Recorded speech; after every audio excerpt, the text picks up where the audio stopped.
everybody want me to talk about it, man. Chief Keef and NBA YoungBoy did a song together, man. And people talking about that he ain't loyal to King Von or Dirk or none of that. Hey, look, bro, I know y'all don't know y'all history, though. Welcome back to BuzzBuster. I'm glad you're here. Make sure you subscribe so you don't miss daily gossip videos. You won't believe the crazy move Chief Keef just pulled on his own turf. This man really linked up with NBA YoungBoy. Yeah, that NBA YoungBoy. The same one locked in deep beef with King Von's crew. That's straight up chaos. But wait, it gets even wilder. Word spreading through the streets says some people are plotting to backdoor Sosa and ban him from Chicago for good. This whole situation is insane. What do you think about that, man? And can Chief Keef come back to I still talk to him. I still FaceTime. So I hear DM me back, I'll take it. Let's break down how things got this twisted, because this betrayal runs way deeper than most people realize. We're talking about someone who came up with these same dudes, shared food with them, slept under the same roof, lived through the same struggles, and now he's shaking hands with their biggest rival. That's a straight-up slap in the face. And this ain't just about rap beef or online drama.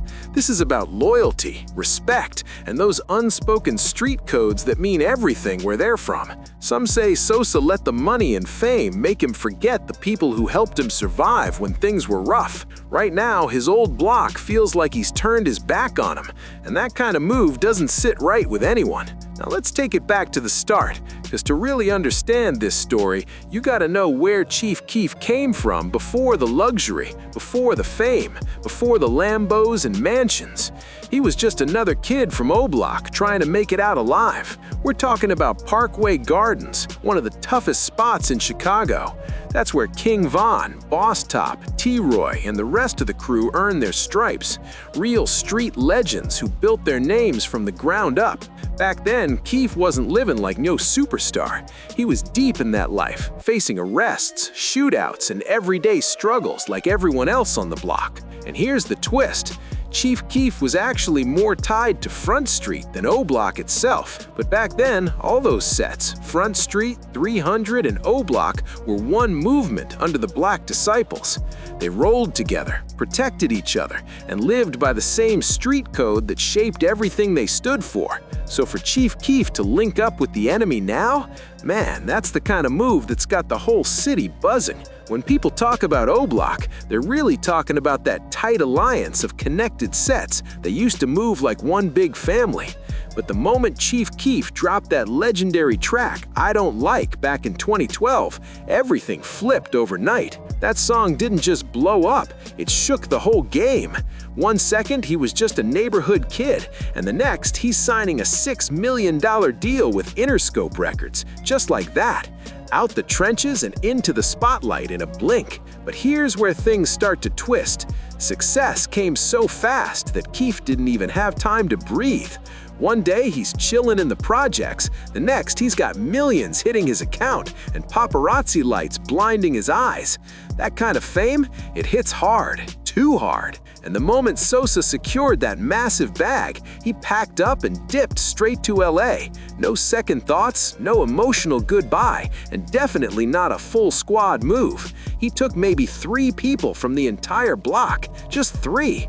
Out of everyone who held him down, who protected him, who starved and struggled beside him, only 3 got the ticket out. That's ice cold. Imagine grinding day and night with your people, dreaming of escaping together, and when one of you finally makes it out, they disappear.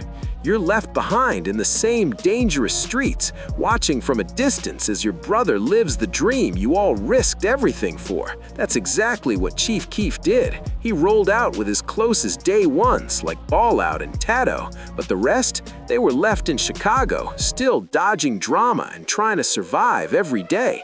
That move sparked real tension, because to many, it felt like Sosa turned his back on his roots. The second that money hit, the same folks who shared food and split their last dollar with him were now stuck scrolling his Instagram, watching him flex stacks and live the life they once planned to build together. Sosa started rocking iced-out chains and showing off Lambos in LA, shining like a movie star. But the people back home, they didn't see the same Chief Keef who used to hang out on the block. They saw someone who left the trenches behind and never looked back. Meanwhile, in Chicago, his own people were still trapped in that same grind, ducking danger, chasing money, and trying to survive in the same streets they had all come up from. Once Chief Keef blew up, everything started to shift. The fame, the millions, the spotlight, it all hit fast, and that's when things started going sideways. When you come from nothing and suddenly see that kind of money, it can mess with your head real quick. But how you handle that glow up, that's what separates the real from the fake. Some folks get a bag and use it to pull up the ones who held them down, to lift their people out the mud. But others get rich and start acting brand new, like they never shared those same struggles. And Chief Keef, he seemed to choose that second path. That's where the cracks started showing. He went from being the block's golden child to moving like he was too big for the same people who helped build his name. He started talking different, acting different, and carrying himself like he was above it all, above the streets that made him who he was. But here's the wild part. Even while he was switching up, his music never stopped repping Oblock. He kept dropping bars about the block, dissing enemies, and waving the same flag that gave him credibility.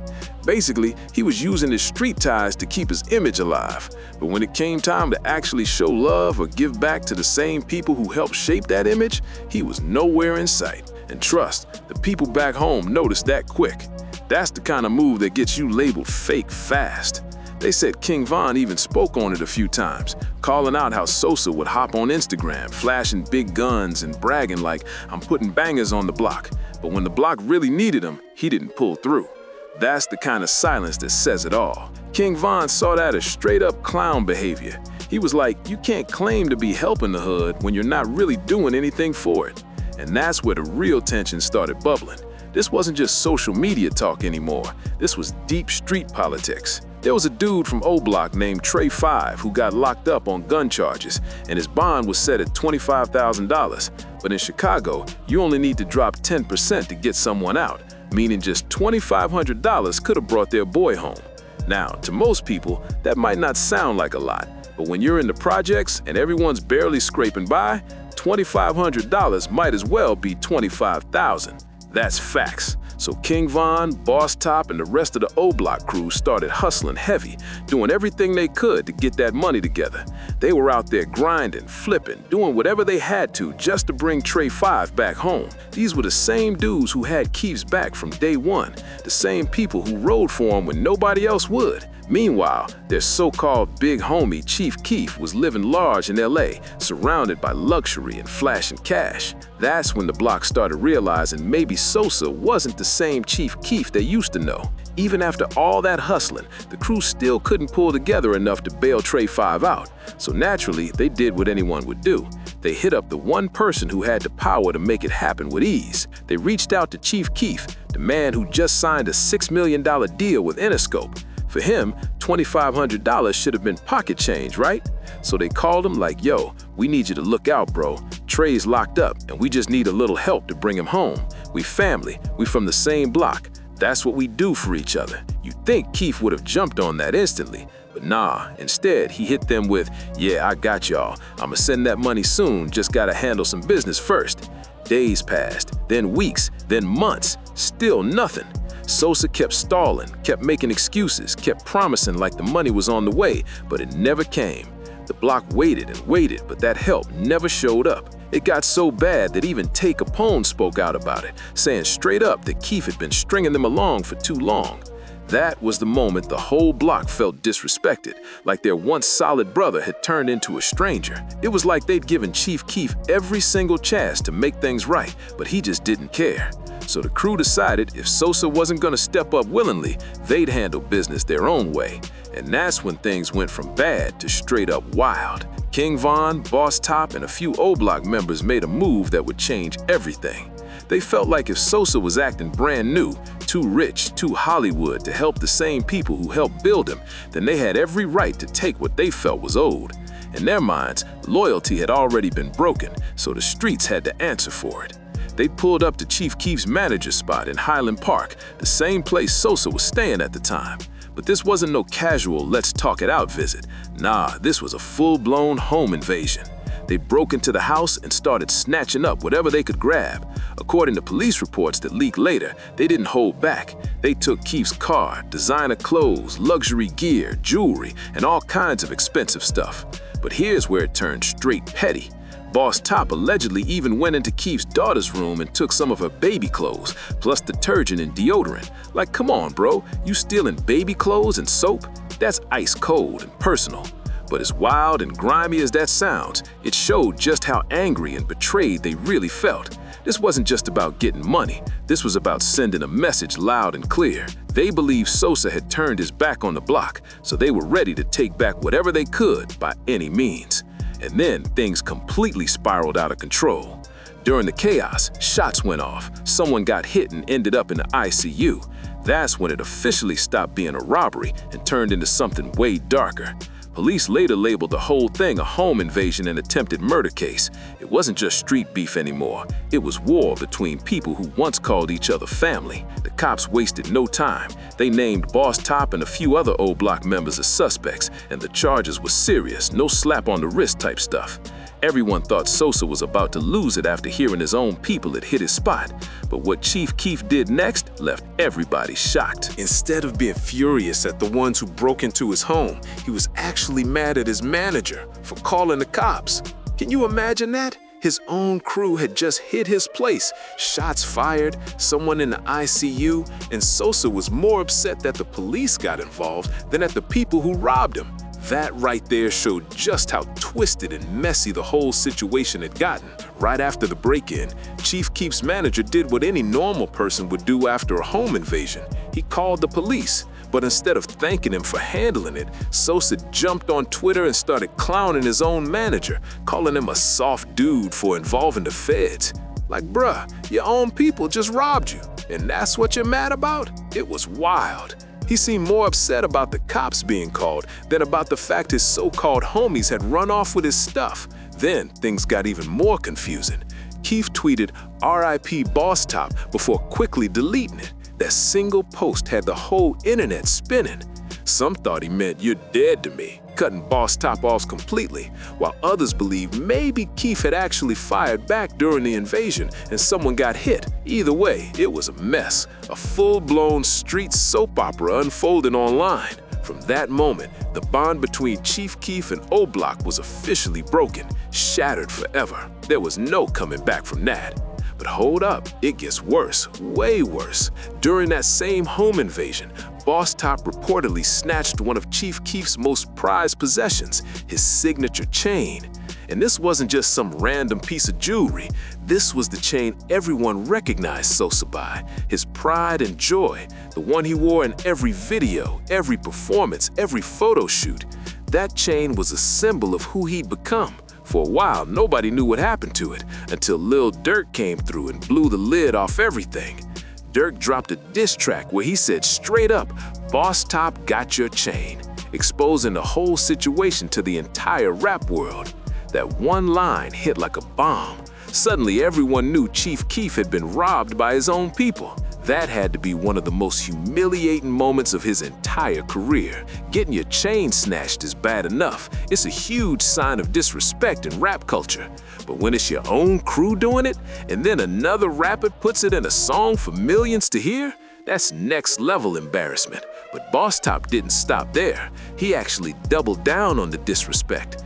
He made a whole music video flexing Chief Keef's stolen chain, taunting him like, "Come back to Oblock if you want it." He even posted pictures online rocking the same chain, laughing, clowning Sosa, and letting everyone know he took it himself. The situation wasn't just betrayal anymore. It was full-blown humiliation in front of the entire world. Fans went absolutely crazy after the news broke. Social media lit up with people roasting Boss Top left and right, calling him names like Broke Top and the Diaper Bandit, especially after everyone found out he stole baby clothes and detergent during the break-in. That whole move destroyed Boss Top's reputation in the rap game.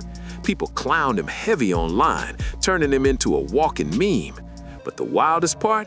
He didn't even care. In his mind, he was justified.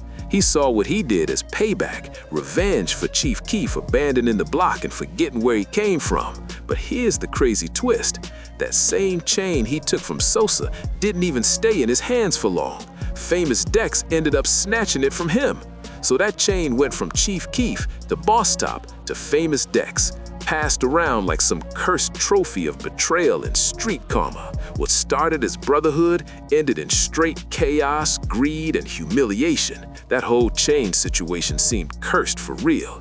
It was like bad luck followed anyone who touched it. Every single person who got their hands on that chain eventually lost it too, one way or another. People started saying it wasn't just jewelry anymore. It was a symbol of everything that went wrong. Betrayal, envy, broken loyalty, all wrapped up in one chain that used to mean unity. And you already know, King Von was deep in the middle of all this.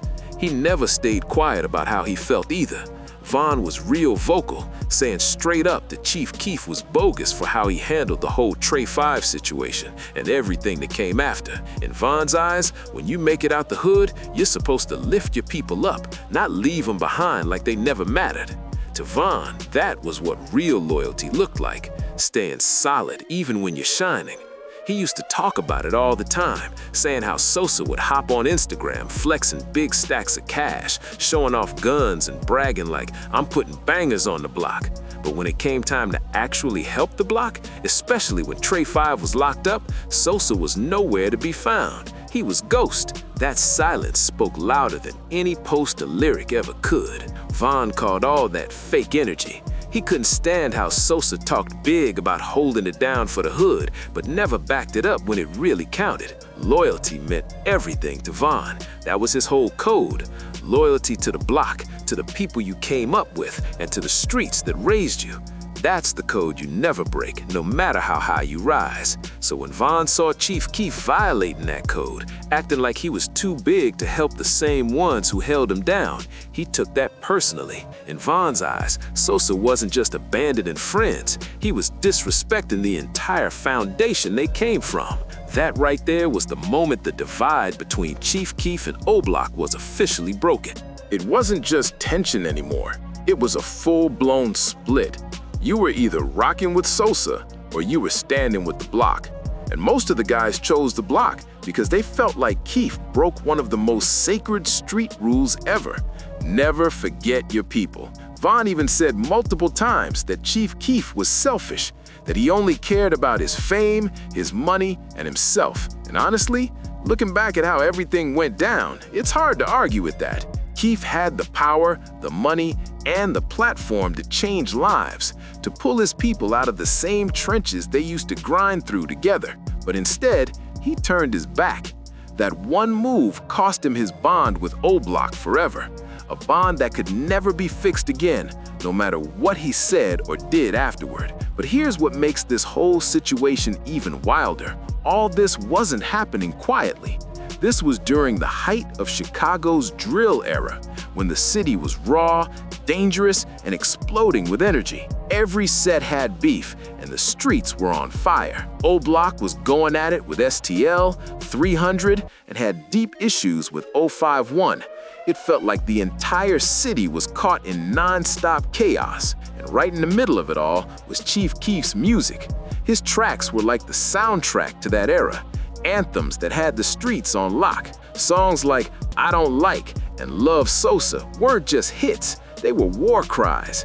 Every line carried tension, calling out rival sets and even dropping names of people who had already died. That kind of energy poured gasoline on everything, turning music into warfare. What started as art became real-life beef, with people taking lyrics as threats and retaliation being just a song away. Chief Keef was making millions off drill music, music born straight from Chicago's violence, struggle, and pain.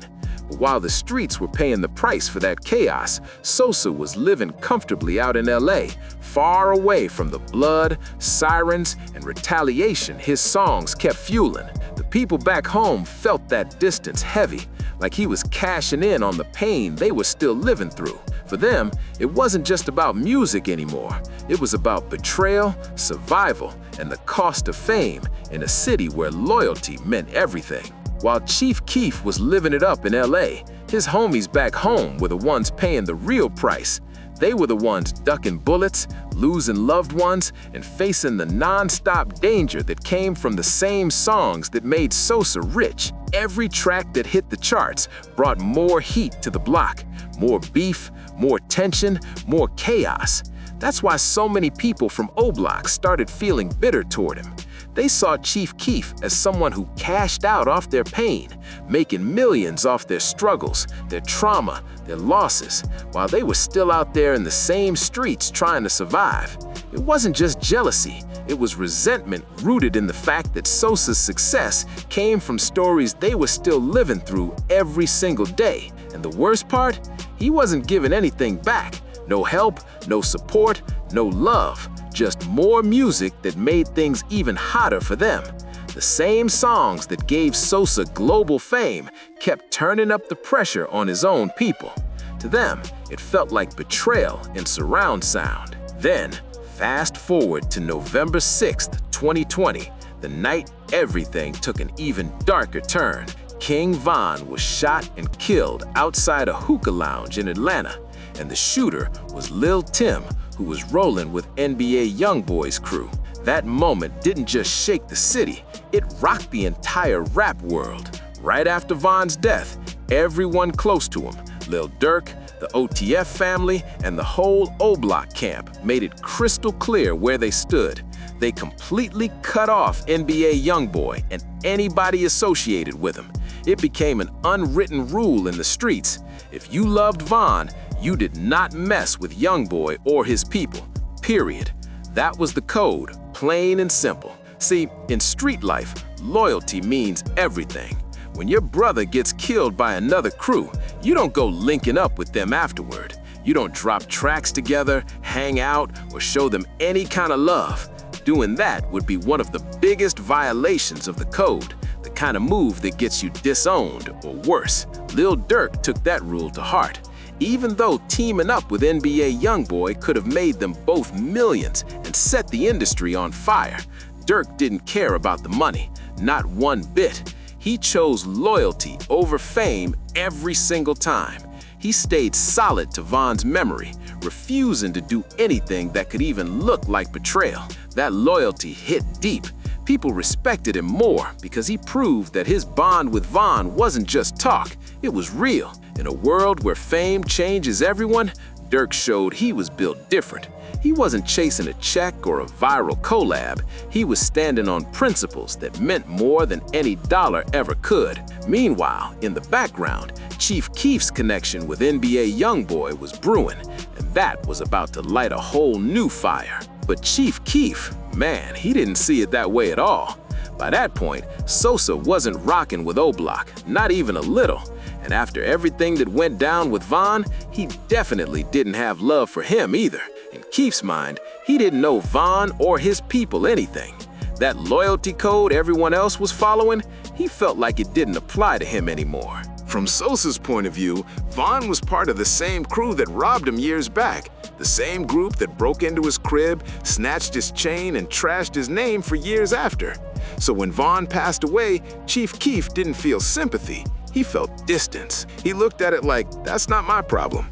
Cold as it sounds, that's how he saw it. But here's where things took a disrespectful turn, because instead of staying quiet out of respect for the dead, or even just keeping it low like most people did, Sosa started moving in ways that shocked everybody. He went against the grain completely, linking up with the same people his old block swore they'd never rock with again, the same crew connected to Von's death. That's when people realized Chief Keef wasn't just distant from Oblock anymore. He was done with them for good. No loyalty, no ties, no code. Just business, survival, and his own lane. And then he took things to a whole new level when he started kicking it with Kayla B, King Von's own sister. Yeah, you heard that right. Chief Keef and Kayla B started popping up together, and you could tell she was really feeling him. They were posting pics, leaving comments, showing each other love on social media. It was obvious something was going on. Now pause for a second and think about how wild that is. King Von's sister hanging out with the same dude her brother had major beef with. That's beyond shocking. That's a move nobody saw coming. For a lot of people, it felt like the ultimate slap in the face to Von's memory. Folks from Oblock were furious. They couldn't believe Kayla would link up with the man her brother once saw as fake, the same one who turned his back on the block and refused to help when they needed him most. To them, Kayla was supposed to keep Von's name alive, to honor his legacy, to ride for his memory, not be out here cozying up with his old enemy. People close to Von were hurt, deeply hurt. They felt betrayed, like the loyalty that once held everything together was crumbling piece by piece. Even those who stayed quiet in public were venting behind closed doors, saying things like, "Kayla should have known better," and "You don't mix family loyalty with street politics." To the streets, that kind of move wasn't just messy, it was dangerous. It blurred the lines between family ties and hood codes, stirring up emotions that were already raw. For Oblock, this wasn't just drama, it was a reminder that loyalty, once broken, can never be glued back together again. From the outside looking in, it looked bad, real bad. But at the same time, you kinda gotta look at it from Kayla's side too. Maybe she didn't really understand just how deep that old tension between Chief Keef and her brother King Von ran. Maybe to her, Sosa wasn't the op. Maybe she saw him as a successful, powerful man who made it out and built the kind of life most people only dream about. Sosa was rich, respected, and connected. He had status. He could open doors that most people couldn't even get close to. So from her perspective, maybe it looked more like opportunity than betrayal. But no matter how you try to explain it, the optics were terrible. To Oblock and Von's people, it wasn't some harmless link-up, it was a major violation of family loyalty. That whole situation made the divide between Chief Keef and the block even deeper than before. Now it wasn't just old street drama or music beef, it had turned personal. People started whispering that Sosa was disrespecting Von's legacy through his own sister, like he was purposely poking at old wounds and stirring up pain that never healed. But just when everyone thought the situation couldn't possibly get any crazier, it did.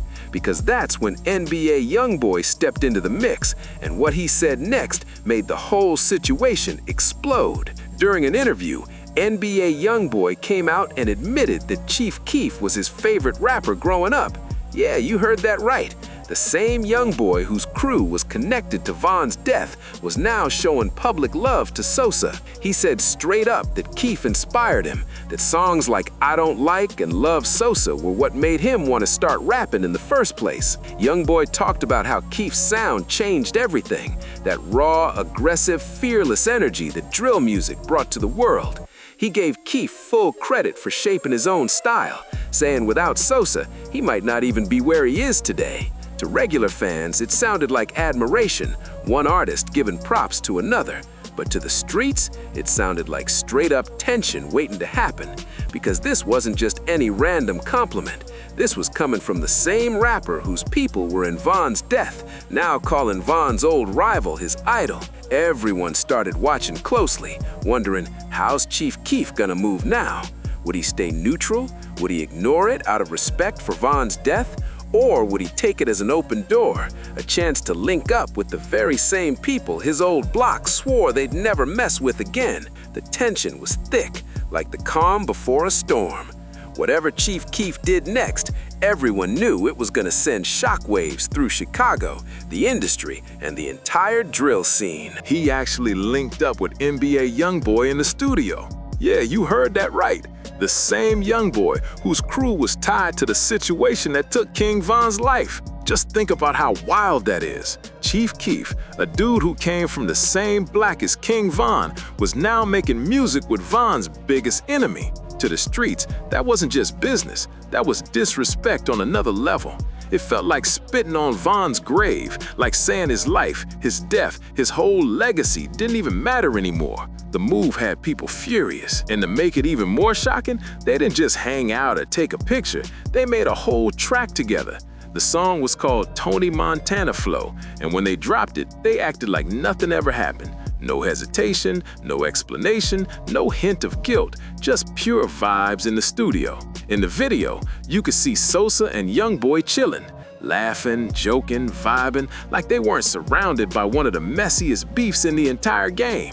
The energy was wild. Two powerful artists from opposite sides of one of the most tragic situations in modern hip-hop, casually turning that tension into music. Meanwhile, Von's people were still grieving, still mourning, still trying to process his loss. So when that track hit the internet, Oblock and everyone connected to Von lost it.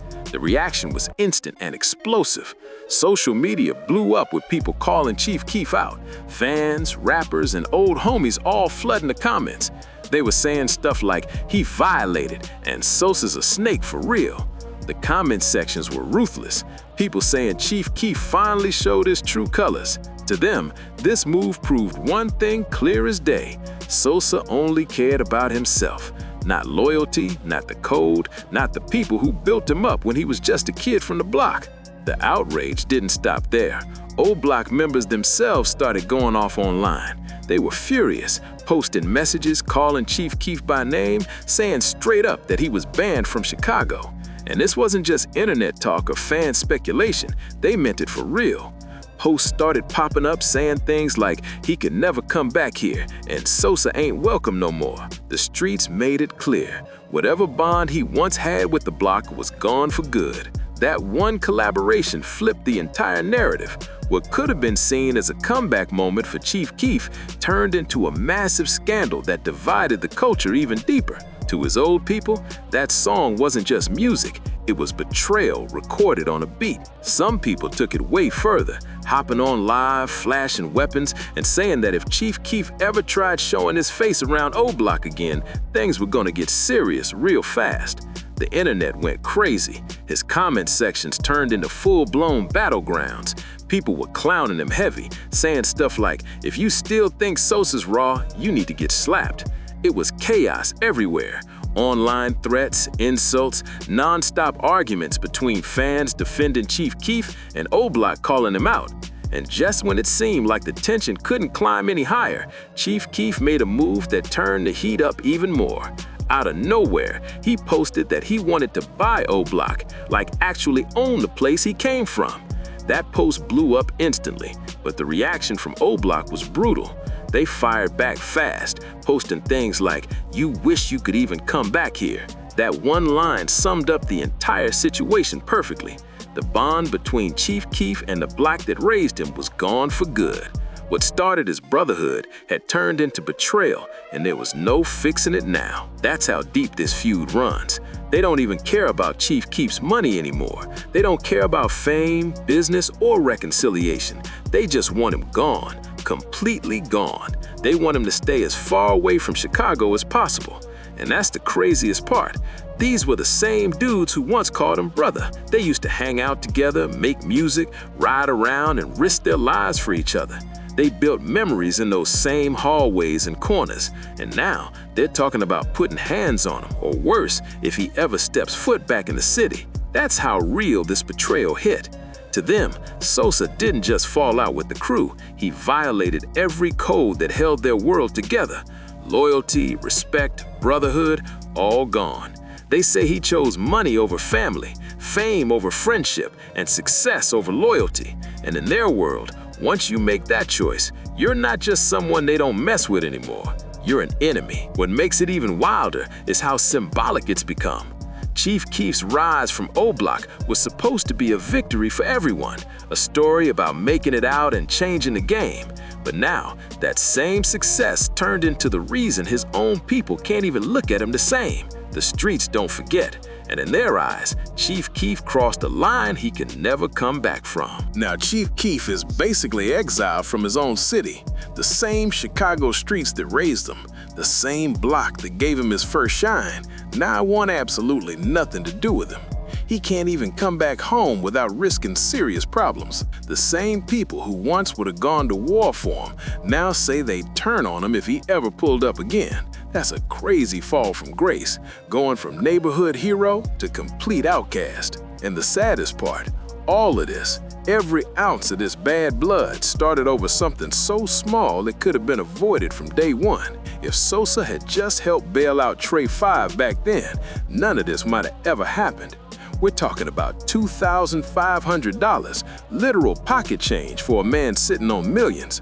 But pride, ego, and that I don't know nobody attitude ended up costing him everything. He lost his block, his friends, and the loyalty of the same people who built his name from the ground up. Now Chief Keef lives far away, surrounded by wealth, success, and a whole new circle of people. He's got the money, the fame, and total independence. But at what price? At this point, he probably doesn't even lose sleep over the block anymore. He's been gone for so long that he likely feels like he's outgrown all that street stuff, like he's too big to care what anyone from back home thinks. But that cold, detached mindset, that's exactly what got him here in the first place. When you forget the people who helped you rise, when you start acting like you don't owe your roots any love, that's when you end up isolated. You might have the riches, the mansions, the cars, but instead of brothers, you're surrounded by strangers. That's the trade-off Sosa made, whether he meant to or not. Now he's out here dropping tracks with NBA YoungBoy, the same artist whose crew is tied to King Von's death, while Von's family and the whole block are still grieving. To them, that's not just a bad move, that's flat out unforgivable. From their view, Chief Keef's moving like none of it ever happened, like loyalty doesn't mean anything anymore. But one thing about the streets, they don't forget. You can move to another state, stack millions, and live behind mansion gates, but betrayal like that, it leaves scars that never heal, the kind that don't fade with fame or money. Oblock hasn't forgotten what went down, not even close, and they're not letting it go anytime soon. The tension, the pain, the sense of betrayal, it's still there, lingering in every mention of his name. And that's the real truth. This whole situation stopped being just about Chief Keef and Oblock a long time ago. It's bigger than rap, bigger than Chicago. It's a lesson about what happens when fame outgrows loyalty and when success comes at the cost of the people who helped you survive before the world even knew your name. It's about how fame, money, and ego can destroy everything that once meant something real. This whole story ain't just about a rap beef. It's about what happens when success changes a person, when money makes you forget your roots, and fame convinces you that you're untouchable. It's a real-life example of how fast loyalty can fade when pride and power take over. And the saddest part? It never had to go down like this. Chief Keef could have been a legend in every sense, a hometown hero, someone Oblock would have spoken about with love and respect for generations. He had the platform, the influence, and the money to lift up the same people who helped him rise from nothing. But instead, he turned his back, and that one decision flipped everything upside down. Now, instead of being the pride of Oblock, he's become the face of betrayal, the living example of how fame can twist someone and erase the loyalty they once stood for. Sosa went from being that kid everyone rooted for, the hope of the city, to the man his own block doesn't even want to see again. That's wild when you really think about it. And all of it, every single bit, started over just $2,500. That's what makes it so tragic. If Chief Keef had simply stepped up and helped bail out Trey 5, everything might have been different. Von might still be here, Keef might still be welcome in Chicago, and the entire drill scene could have gone down a completely different path. But pride, ego, and greed took over, and that cost him everything. Now look where things stand. Chief Keef out here making music with the same crew tied to King Von's death, chilling with Von's own sister, and moving like none of it even matters. That's some cold-blooded behavior, no lie. It's like he wiped away all the history, all the pain, and all the brotherhood that once defined him. At the end of the day, this ain't just a Chicago story. It's a life lesson. It's about what happens when you forget where you came from. When you start believing that success makes you bigger than your people, that's when you lose the foundation that built you in the first place. Because no matter how high you climb, loyalty means everything. And once that's gone, you can't buy it back. Not with fame, not with power, not with all the money in the world. But now, it's your turn to weigh in. What do you think about all this?